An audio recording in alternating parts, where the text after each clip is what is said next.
Thanks for being here. I'm Mark Scala, the Chief Curator here at the Frist Art Museum. It was my pleasure to be the curator who worked with LaJuné McMillian in her exhibition, The Portal's Keeper, Origins. As is our custom at the Frist, I'd like to first offer a land acknowledgement before I introduce LaJuné. The Frist Art Museum sits on land the Cherokee and Shawnee Native peoples, elders, and their ancestors call their homeland. We acknowledge and pay respect to them and offer deep gratitude and respect to the land and water that support us. We have opened several shows this week. Maria Magdalena Campos Pons' Behold in the Ingram Galleries. I hope you've had a chance to see that. It's an extraordinary exhibition. And of course, LaJuné McMillian, The Portal's Keeper, which we'll talk about today. It does sort of strike me as being wonderful and circular that about 11 years ago, we had an exhibition of Magda's work, Maria Magdalena Campos Pons, in our Gordon Contemporary Artist Project Gallery, which is the gallery that LaJuné's work is in now. So there's a nice sense of full circle. LaJuné and Magda have met each other. They speak in many of the same languages, artistic languages, emotional languages. So this is a really extraordinary moment for us, and it's wonderful to see these two exhibitions together. Today, LaJuné will perform and then speak about their work their work in the show, which is on view until January 5th. If you haven't seen it yet, this will give you a good hint, a good sense of what that more fully immersive experience is all about. It is a fantastic dreamscape exploring healing, our spiritual relationship with our ancestors and our future selves, and an embrace of movement as a force of liberation. We gratefully acknowledge our supporters for the exhibition, which is supported in part by Blevins Inc., Clay Blevins, thanks for being here, Clay, and the Gordon Contemporary Artists Gallery Fund, and for their continuing operating support, the Frist Foundation, Tennessee Arts Commission, and the National Endowment for the Arts. Let me say a few things about LaJuné, just so you have a sense of where she's coming from. LaJuné McMillian is a new media artist who integrates performance, extended reality technology, and physical computing to question and sometimes explode the limits of communication. They have shown and spoken about their work at Pioneer Works, Leaders in Software and Art, Creative Tech Week, and a number of other places. Last year's residency at Jacob's Pillow in Western Massachusetts underscored their collaborative spirit. You can actually see some of this online on YouTube. It's pretty extraordinary. It involved dancers, musicians, and other visual artists in the creation of a deeply moving meditation on overcoming struggle through communion with creative people. One of the coolest things about LaJuné, I mean, there's a lot of cool things, but this is one of the coolest, was that she was the director of skating at Figure Skating in Harlem, where they integrated STEAM and figure skating to teach girls of color about movement and technology. I mean, what sweeter combination than that?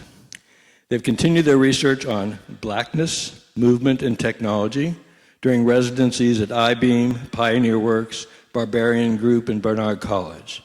I'm particularly fascinated by the Black Movement Library, an archive of Black performers and others that they have collected that are recorded and cataloged through motion capture software. It's really extraordinary. Today, LaJuné will offer a performance related to the installation here and then speak about it afterwards. So I just welcome LaJuné to stand up and start the performance. Thanks for being here.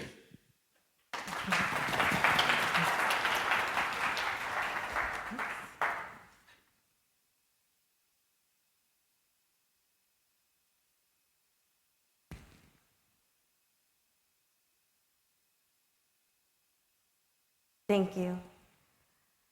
I'd like to start, oh, hello, oh, okay. I'd like to start with the body calibration. And so essentially what we'll all do collectively together is just breathe through different parts of our body, and through that we'll activate the space. Okay, so first we're gonna take a deep breath. And on the next breath, we'll send it down to our toes.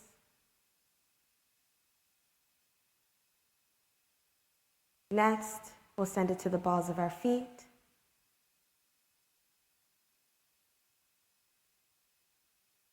To our heels.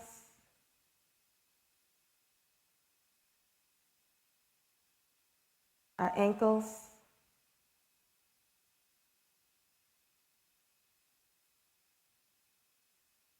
Our calves.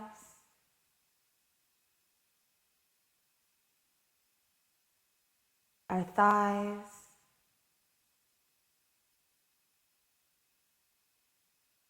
Our gut.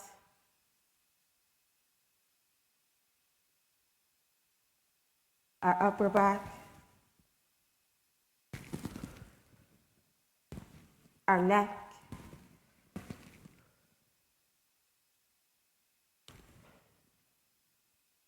Our head.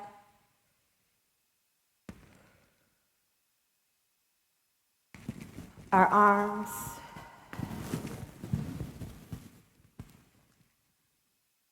Our forearms.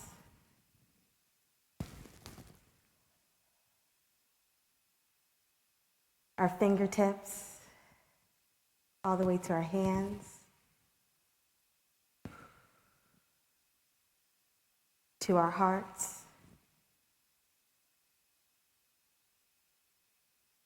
and now through our full bodies.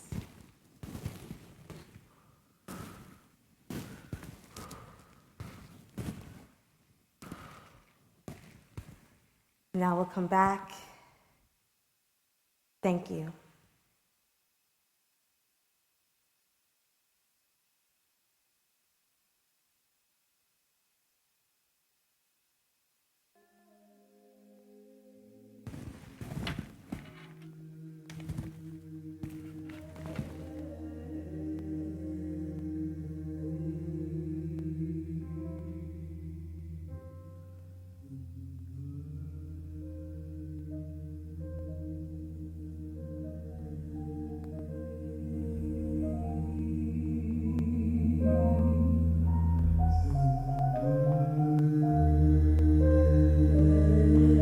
I just want to know where I'm going when I disappear.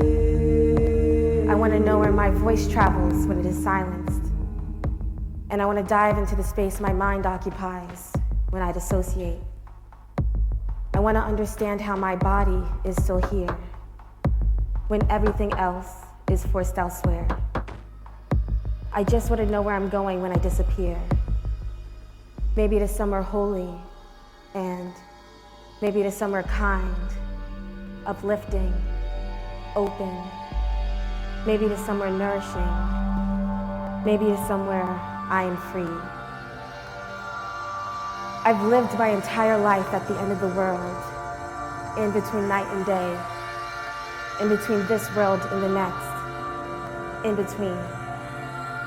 Pushed to the edge of my consciousness into seemingly another reality. But each time I've been forced out, I've been forced back here. If I am the portal's keeper, then why do I feel trapped?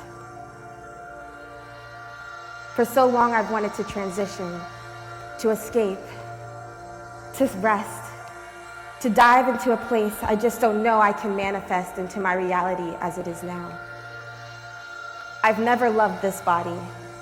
I've always hated this body. And I've punished this body, just how the world taught me to. However, now I want to thank my body for never giving up on me and for being the home I always needed. For the first time in my life, I want to live. I want to learn how to live. And I want to live in this body, move in this body, experience this body. I just want one more chance to try. So thank you for holding me when I had no strength, for keeping me alive when I was such a young child, raised in the trenches of anti-blackness, absorbing it in my bones and reeking of inferiority. You remind me why I'm here today, to release that pain, to share in that healing, to find my way back to you, always. I used to try to morph myself into whoever they wanted me to be, a desperate call for love and care and to be held. Well, now I surrender to my pain. I surrender to myself. I surrender to spirit. I surrender. May this body protect you, keep you warm, hold you. Under the thick wraps of dark skin, allow me to bury you in the realest, fullest part of your love. And abandoned. Raised in the trenches of anti-blackness, taught to compromise yourself from birth as a way to preserve your life, absorbing it in your bones and reeking of inferiority. Each time you come back here, I see your spirit dim. Your increasing exhaustion overcoming you. You have been forced to work so hard, robbed of your youth when you should be playing and living carefree. As you call for mercy, I hold you. You may not know now, but I am always here holding you. Even when you do not feel me, guiding you to release that pain, to share in that healing. Your life's journey is to find your way back home, to be with me always, to be in my love. This is a letter to the children who woke up so far away from home, they lost sense of self, and made room for the ills of a network of abusive systems to overcome their body, with such deep sadness they almost gave up. You have always been on the search for home. You are home. Home lives inside you, breathes inside you, is around you always. In your smile, through the vibrations of your laughter, may you reestablish your connection to home, your lineage, your magic. You did all this work begging to be seen, but at what cost? You had to abandon the core of who you are to try and fit into a crevice of a space that would never welcome you, unless it could strip away your humanity and divinity in order to capitalize and consume your body. Come, child, you can rest here now. Here you are free. You are seen. I see you. You can be. A letter to the Black children trying to find their way home.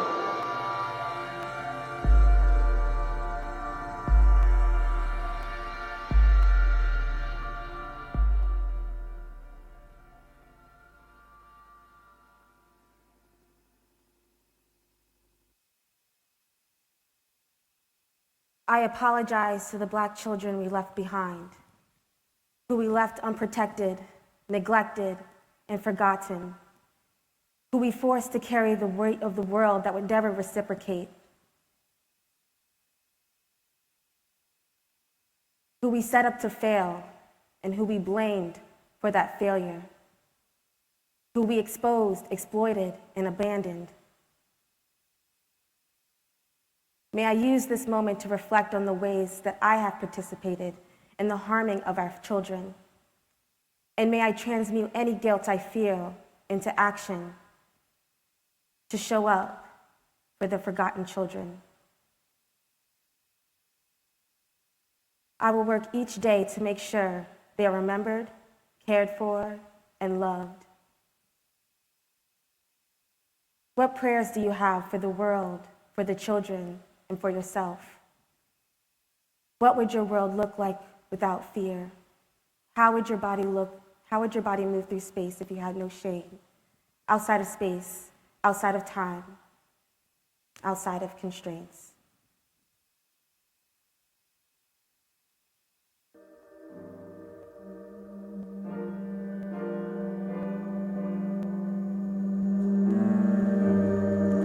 We cannot show up to liberation when we are unable to show up fully for ourselves. I can no longer afford not to engage with my wounds. I can no longer afford to not look in the mirror and see who I am entirely. All I can do is surrender. We must face our wounds as they pop up in our bodies when we are triggered.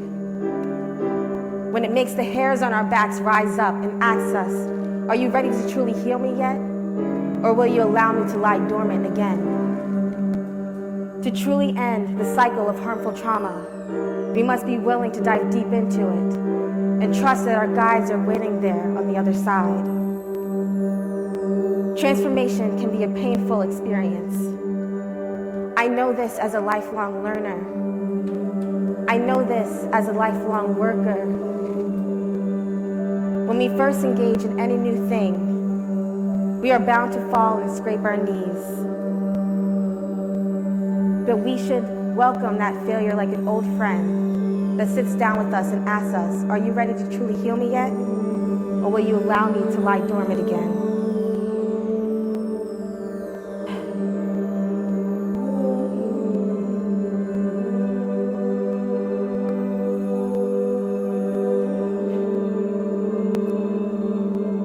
The portal asks us to consider this journey, to consider our pain and the vices we struggle with to conceal them. It asks us to allow those wounds to show themselves and confront them, and only then ponder what is a Black liberated reality. If love is courage, if love is without fear, and if love is action, in care and intention, then how do we immerse ourselves in love? The very thing that forces us outside of our everyday lives filled with fear, shame, and complicity. The things that keep us alive in our bodies, even if not in our souls. How do we immerse ourselves in a love that forces us to understand our current ways of life are not enough? A love that forces us to jump into the unknown, to trust the unknown, that forces us to speak up, to look death in the face and say, I see you and I still choose love, because I am no longer afraid I choose love, where Blackness lives, thrives. Are you afraid to look yourself in the mirror and say, I see you? Are you afraid to love yourself at your worst so you can heal?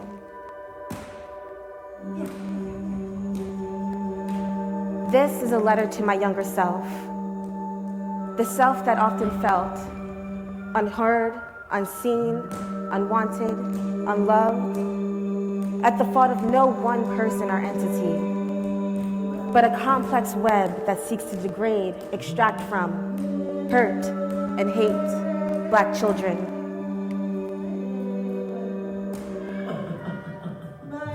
Know you are loved. May you dare to dive into the unseen and be reborn, to be revived into other dimensions, outside of time, outside of space, outside of. And may you come back to share your gifts with others. And when you are mocked, misunderstood, and broken, may you find your peace and keep going. And may you be given the strength to keep unearthing the reality that already exists inside of all of us. Prayers for this mind, prayers for this soul, prayers for this time, prayers for this reality. May you find solace on this journey and know that you are not alone. The infinite may be hard to grasp, but it is all around you, covering you in an everlasting love.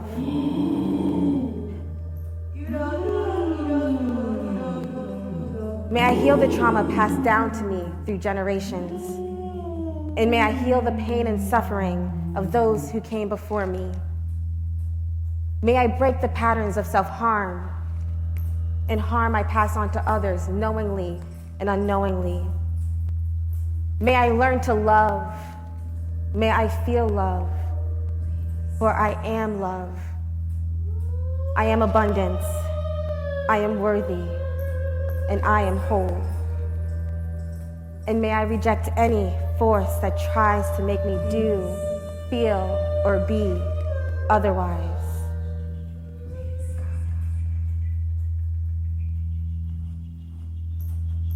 Take a deep breath and step with me into the unknown. From this moment into the next, moment of peace, moment of nourishment, moment of overwhelming love, care, and joy, moment of abundance. What is necessary of us to release to make room for this moment? And what is necessary for us to hold on to this moment? To carry this gift into the next lifetime, to our predecessors, to honor our ancestors who gave us this gift of resilience. What is necessary of us to hold ourselves accountable to this gift? What must be broken to reveal what is sacred? And what must be destroyed to reveal what is true? Self-determination and self-actualization are not only hopeful destinations, but are embedded in our ways of existence.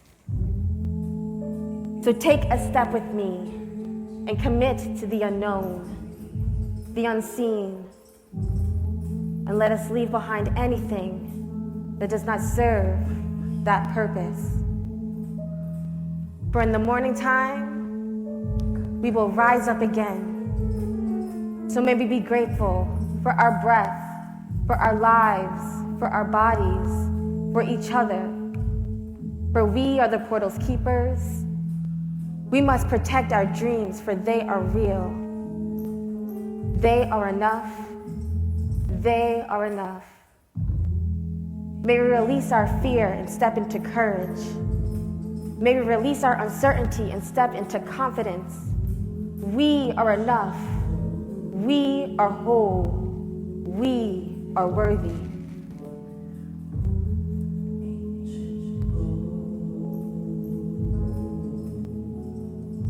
May we step into a free world, the freedom of all oppressed and marginalized people. May we step into the return of the land to its rightful stewards, the world that would make our ancestors proud, that would reassure our martyrs that they did not die in vain, but for our liberation, for the return of the souls to those who have lost them. May we step into the redistribution of power and resources, a place where our bodies are not used as political pawns, a world without police because people are fed and cared for properly.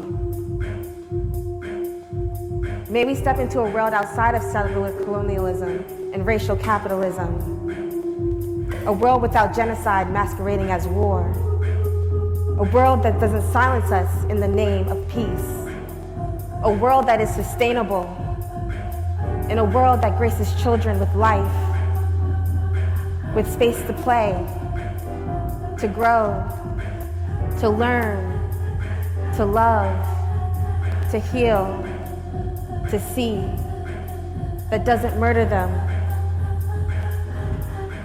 that doesn't fight to limit their dreams. In a world that truly loves all people and doesn't just say it without accountability. Let us step into blackness. Blackness as expansive, transparent, clear, unknown, unseen, untouchable. Blackness as the night sky. Blackness like the universe. Blackness as unbound by colonial markers such as time, gender, race, sexuality. Blackness as is.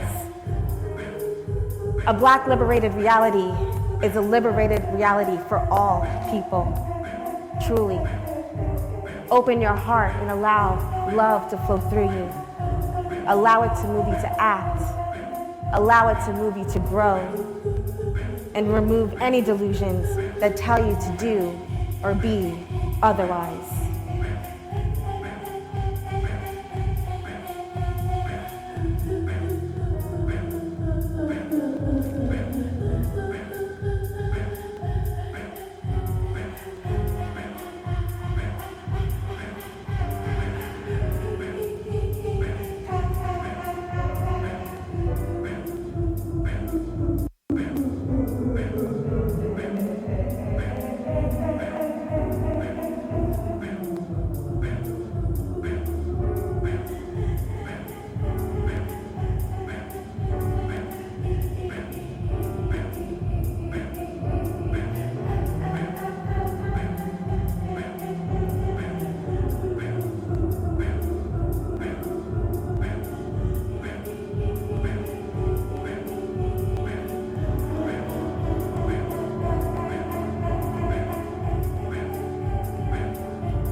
From my wounds opened a portal. Maybe my life's journey is not just to step through it yet, but to build it and somehow turn it outwards into our reality now. Not as a bandage or some romantic dream that's not capable of existing, but as a love grounded in reality and truth and in solidarity. And maybe if you all agree, we can build it together. To Spirit, God, my guides, known and unknown, seen and unseen, who know me more than I know myself, and who have witnessed me through each lifetime, who have held my hand across the multiverse, and who love me more than I could ever imagine. Thank you for blessing me immensely on this journey, for believing in me, for being patient with me, and for loving me unconditionally. Thank you. I'm done. Yeah. Thanks. Okay. Yeah. Okay. Right.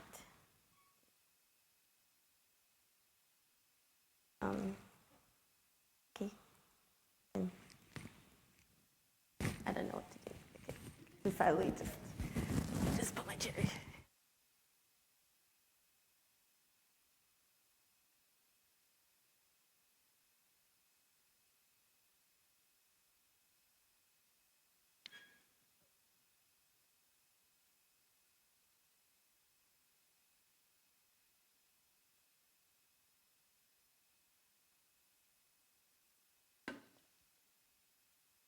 Wow. Yay. That was sort of amazing. The thing that sort of gets me again is the relationship between your work and Magda's and the role of breath. You really employed breath as an incredibly expressive, emotional way of communicating.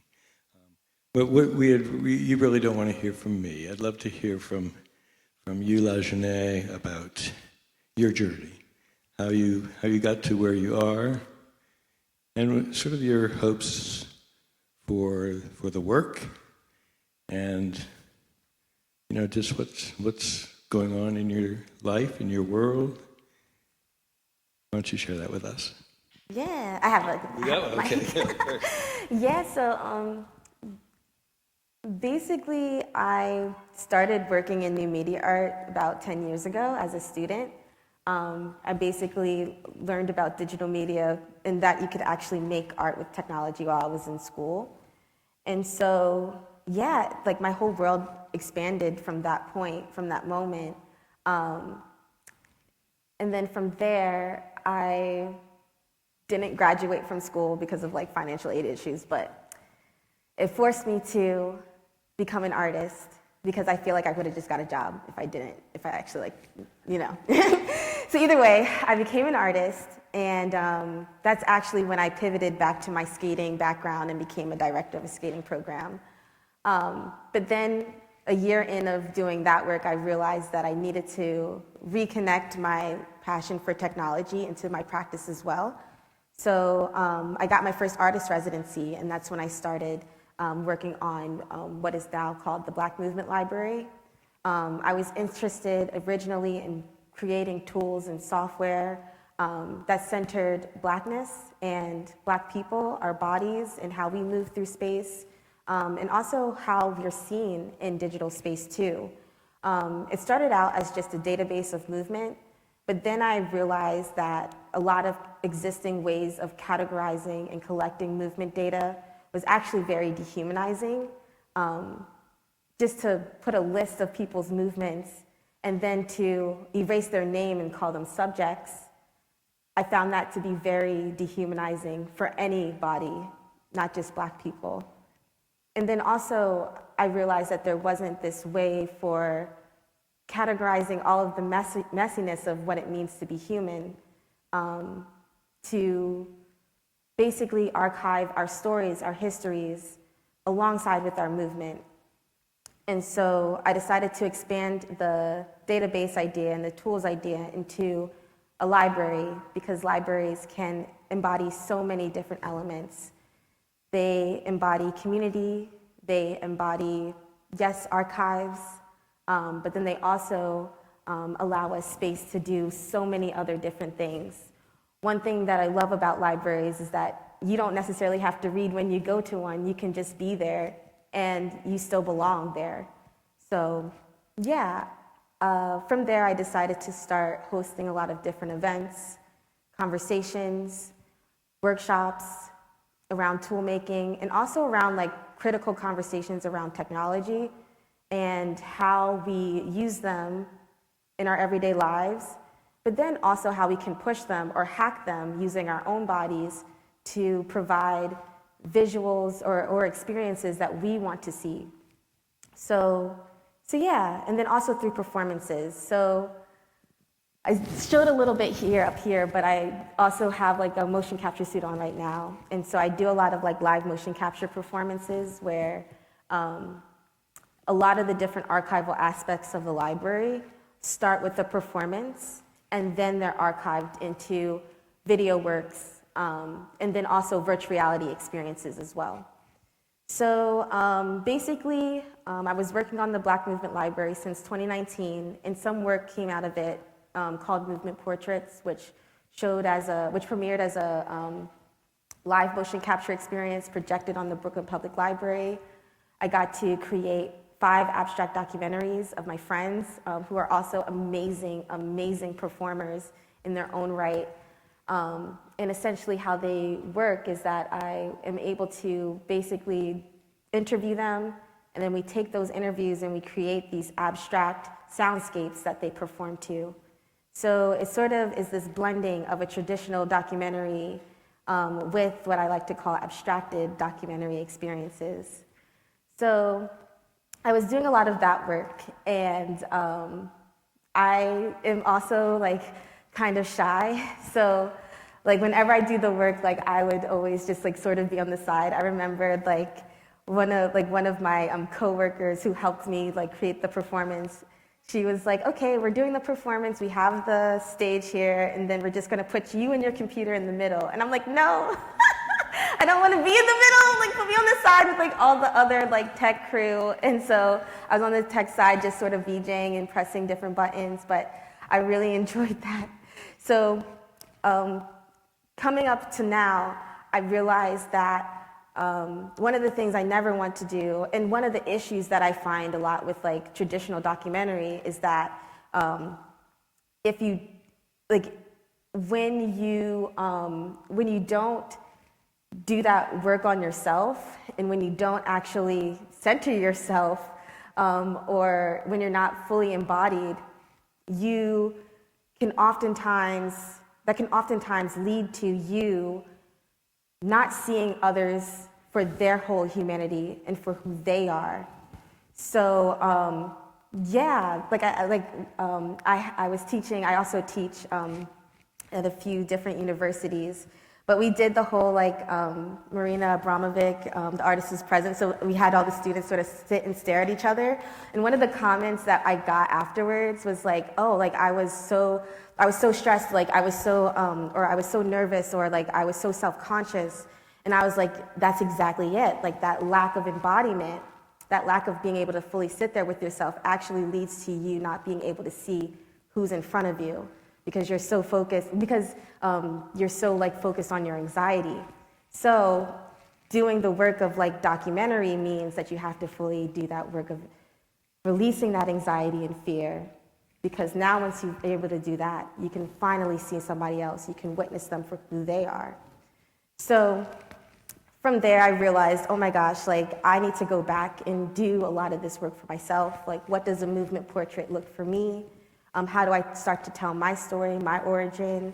And how do I start to just like put myself out there a little bit more? And so then one of the things I normally say when I show my work, either through performance or through any types of work, is I look at my work as like a portal to a Black liberated reality. Because I'm a believer that Black liberated realities exist all all around us, but we just have to tap into it and commit to it. And it's a lot better when we're able to do that collectively and together. So then from there, I came up with the name The Portal's Keeper, because I feel like I'm a keeper of portals, even though I also believe that we're all keeper of portals. So I started to, around the same time, start to write these series of prayer, and they would come to me through various different moments. Sometimes when I'm in prayer, when I'm like sitting at my ancestor altar, or also sometimes when I'm just walking in the street. Like, the prayers would just come at really random moments. But I would basically, like, when I get the download, I would just write it down, and I would either like send it to myself or email it to myself, or like write it down in a journal. And so I started that prayer practice process in 2020, and now I finally have almost completed them, and that's basically what I shared today. And yeah, I think that, like, for me, what I also got to do is, so the soundtrack was made from all of my collaborators, and we got to go to Jacob's Pillow in last November, actually on my birthday. It was really, really nice. Like, we got to spend 10 days together in a house, and it was the most beautiful and fun experience that I've had in a long time. Like, basically, one of my collaborators, Zealy, like, they were cooking the whole time, and then, you know, we were all just like sharing stories and laughing and just being together in space.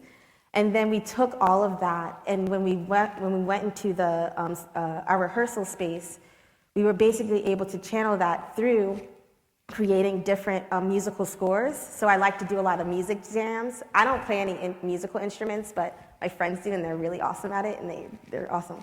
But basically, we would just do jams, and basically the music just comes out of the jams themselves. And so, yeah, like, you know, getting in trances, getting into just like vibes and just like free flowing together, we were able to create the sound score, and then re-perform it all together.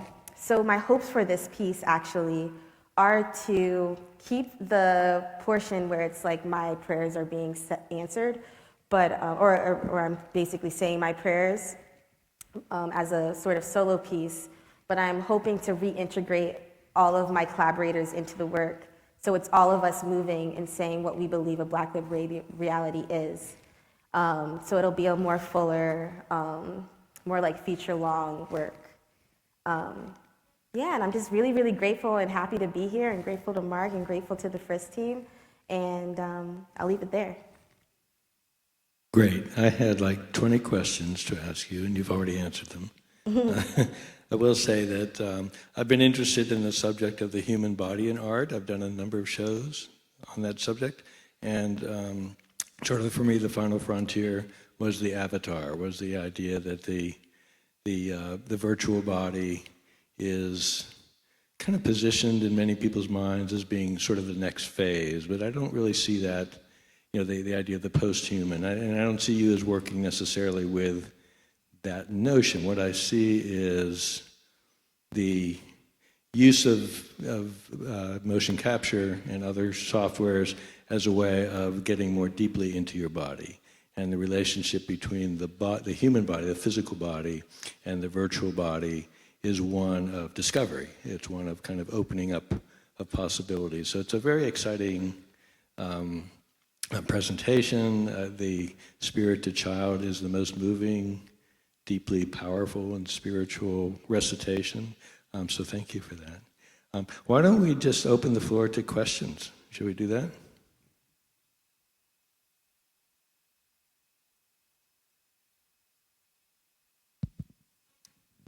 I love the work. Beautiful, amazing. Mentioned yesterday, but yeah. So you mentioned earlier about embracing the messiness of the motion capture, and in both the human side and on the digital side. Could you just explain a little bit more about your process of working with this, developing medium, and how it relates to the expressiveness of your human body? Yeah. Oh, thank you so much for that question. So basically, this actually brings up a few things for me. The first one is that there is an ever-growing like motion capture technology toolbox of tools. There are different ways to, I guess, capture the body. So this is a perception neuron suit that basically has all of these different sensors that have an accelerometer, a gyroscope, and magnetometer, and they're placed on different areas of the body, and then you're able to get that data that way. But then there's also a traditional motion capture system, which most people might think of. I always give the example of Avatar with the blue people.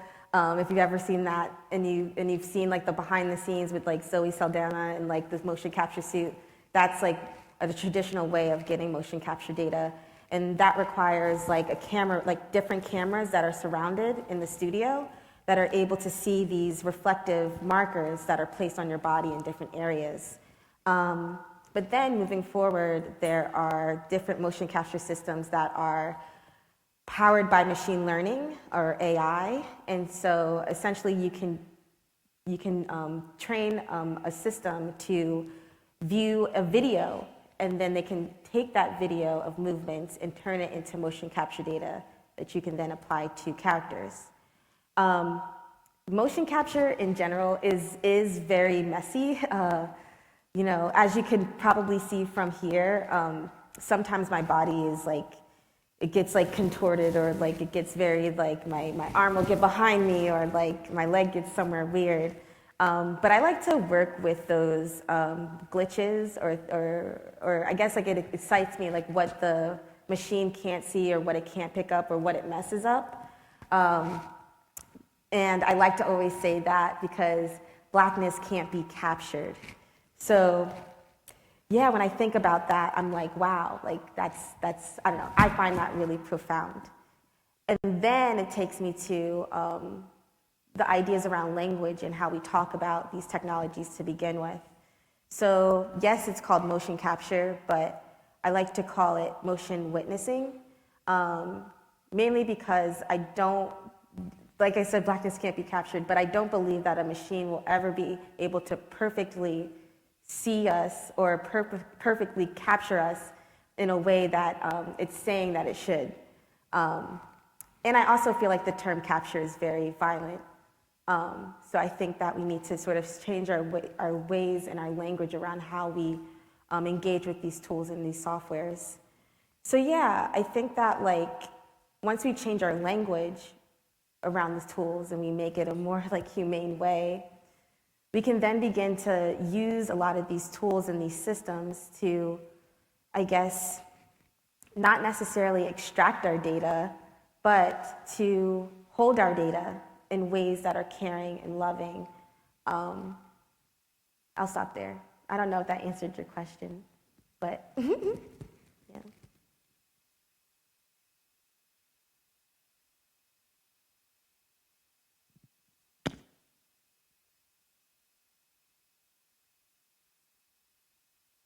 All right. Thank you, LaJuné and Mark. Yay. Thank you all Thanks for coming. everybody for being here. Thank you.